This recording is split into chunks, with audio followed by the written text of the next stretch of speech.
music is everything. You know, it was my first introduction to art. And I think it kind of is everybody's. I think it's the most accessible art form. Everybody can't go to the Louvre and look at the Mona Lisa. But when it comes to music, there isn't the financial barrier that exists with other art forms in terms of making it and in terms of enjoying it. It's incredibly important to me. So if you want to take a look at our story, you know what I'm saying, you kind of got to start there. We wanted to make sure that the cast and everyone were on the same page with the world that we're building and the world that Ryan envisioned for the music. And a lot of times, sound and music has bigger impact than reading a script.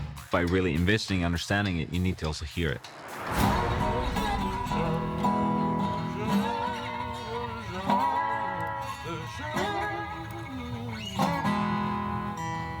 Ryan is such a unique storyteller. There's a lot of musical beats and musical ideas in his tonal language. And that's why I feel like it's so easy for us to work together and for him to work with musicians. We can really talk and discuss rhythm and music. Ryan told me that this movie is kind of a love letter to his uncle. It was his uncle that always played blues music when he was around. He's always told me he would love for me to work with him on a guitar-based film. It's kind of a full circle where I started out as a guitar player, as a musician, and Ryan went and did a guitar-driven film. You know, while I was finishing up the script, you know, I was able to take a trip out to Mississippi for the first time and go on a blues trail. And Ludwig was right there with me every step of the way. Ryan and Ludwig wanted to kind of see the Mississippi Delta, so I took them to Clarksdale, went to Cleveland, B.B. King Museum. So I connected them with a lot of current and OG legacy blues musicians like Bobby Rush, Cedric Burnside, Super Chicken, and a lot of these people are either in the film or you can hear their music in the film. Do you know I'm in the Blues Club was here? I come here 67 years ago this year.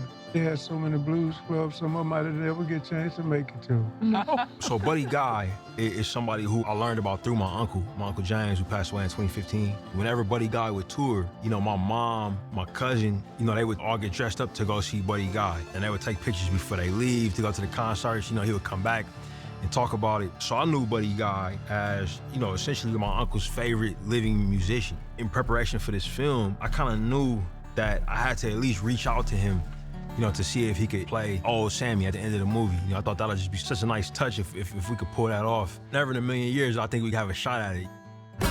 Zenzi and I, we flew out to Chicago and met with him. It was at his blues club, you know, Legends, you know, right there in Chicago's packed house. And when we got in there, he had his whole family in there. And he basically like said he was in before we even had a chance to talk about what we were doing, you know. And talking to him that day, I realized, man, that was his life. You know, he grew up as a sharecropper in Louisiana, which is right next to Mississippi, and came up, you know, the hard way. You know, went to Chicago, learned under those guys that kind of invented it, you know, your Muddy Waters, your Howlin' Wolves, the contemporary of Bobby Rush. Sounds really good. Is it? Yeah. All right. Yeah. All right, I'm gonna say to you, like I say from the stage every night, when I first go to the stage, people have frowns on their face. If I hit the right note, it's go to a smile. Yeah. So when you came in smiling, I must have hit one note on it. I wanted to be as authentic as possible. And it was very important that we got to work with the right artists and songwriters and give them the room and give them the space to feel comfortable. And then I had 5 days of recording in Memphis. We had Alvin Youngblood on guitar, Bobby Rush was there. To keep the blues alive, you're keeping the roots of music alive, because the blues is the root of all music. If you don't like the blues, you probably don't like your mama. And then after that, I went to Nashville, recorded with Brittany Howard. I recorded with Raphael Sadiq, some amazing songwriters and artists that I think could channel that spirit of that type of music. Usually Ryan will make a movie. Ludwig will spend a few months going around the world, traveling, recording soundscapes, musicscapes, and putting together this beautiful score. This time he had to do all of that stuff before we shot the movie. It was a different way of coming closer to the film, coming closer to the story. Serena and I moved from LA, we brought our kids, and we moved to New Orleans to set so we can be there for 3 months and made sure that all these songs got recorded. All the actors were learning the songs. We were practicing with them. We were having them come in, record different versions. There's so many musicians in the scenes. We had to hire them. It was so much work on the production side that I'm not used to. You want to start with a guitar this time?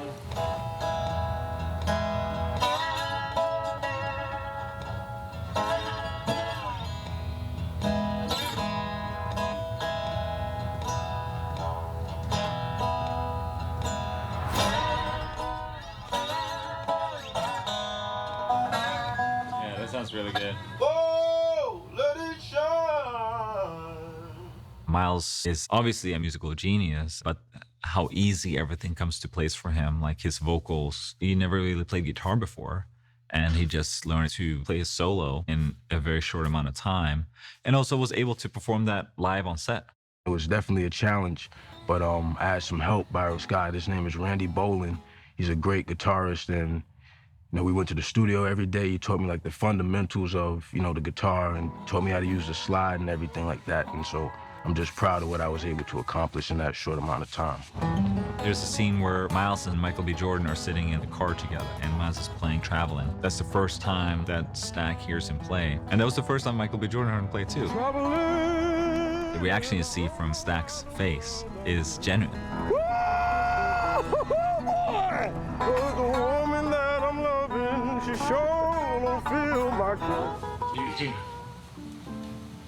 It's been challenging. I do not play piano. I do not play keyboard. I do not play harmonica. That was what was interesting to me about the prospect of doing this work. The important part is just to get those two rhythms. Bum, bum, bum, bum, bum, bum, bum, bum, bum, bum, bum, bum, bum, bum, in your arms tonight. Bum, bum, bum, bum. Okay. Delroy Lindo came by every day for piano lessons. In the beginning, it's all wiggle, and then after that, it's just rhythm. So, and you did it perfect. I just like when I see piano players on camera and they look like they're having conniptions because they don't really play. And I'm like, who told them to do that? Like, no piano player goes, nobody does that. What are you doing, man? But with him, he looks so stinking natural. And it's because he actually, like I said, he's a master at what he does. And he just gives me exactly back what I'm giving him. So I love that. So that's when you can pull your hands up, higher, or off, you know what I mean? That's the only time. But everything else is just right in here. You know what I mean? To me, the blues, you'll know. It's one of those things that you'll know here. And it can't be written out. It can't be, taught, because it's a story of the pain and struggle that you've had. It would have been easy to just have a recording and then just have Delroy Delta Slim just fake it and move his hands, but we wanted to do it as authentic and the best way we could possibly do. We were able to have Bobby Rush be on set.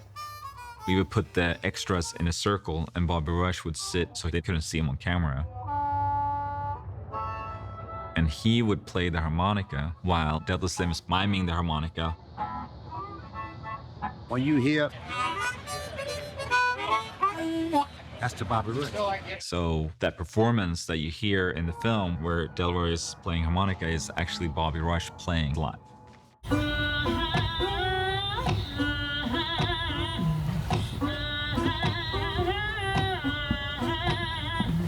Can you just sing like and do a breath in?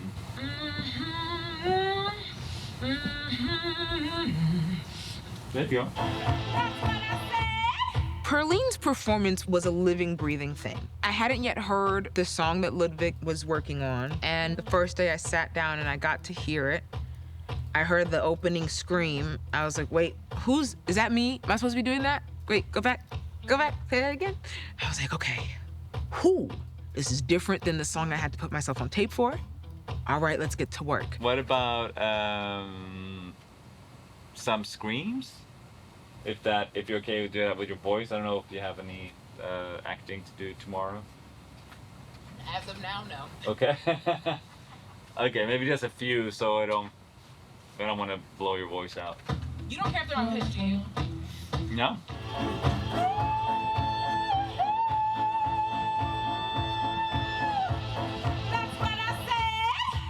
It's gonna be a whole new song just using that sound. And like the Saturday before we were going to shoot it was the first time getting to do it with the band. And that brought it to a whole other level. Ludwig and Serena really helped me access a freedom in my singing that I'd been dying to have, that I'm just now starting to tap into because of them. Having that level of command over the performance because of the level of preparation was really crucial and paid off. So I had to take it to some weird place? No, you would have to help me out there because I would have not thought to do any of those sounds. This is your moment.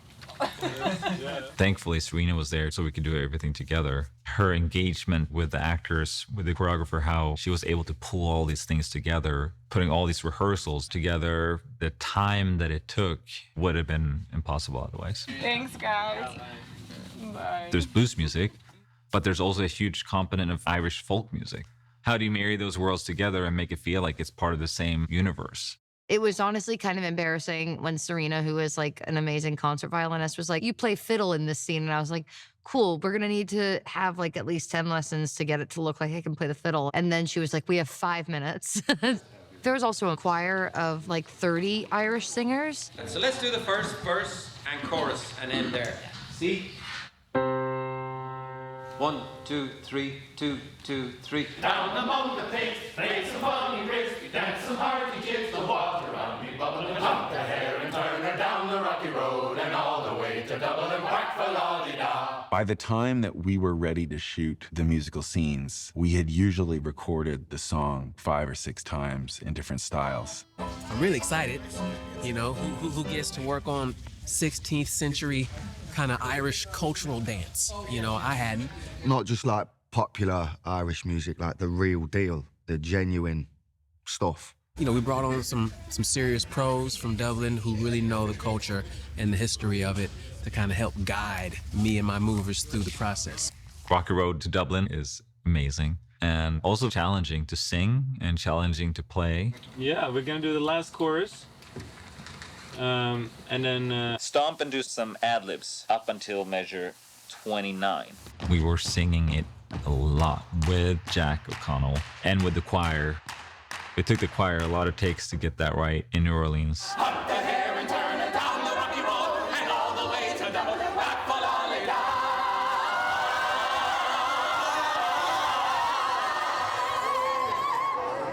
There were days I just felt like Beyonce. I was doing my music recording in the morning and then I was going to rehearse a dance. I just felt like a massive pop star. Outer circle, raise your hand. You guys are gonna go clockwise to your left. We spent weekends rehearsing, practicing, getting everyone on the same page about how to pull this off. The energy of what that scene is, the propulsion of what's happening on set is exactly what we were doing to pull it off.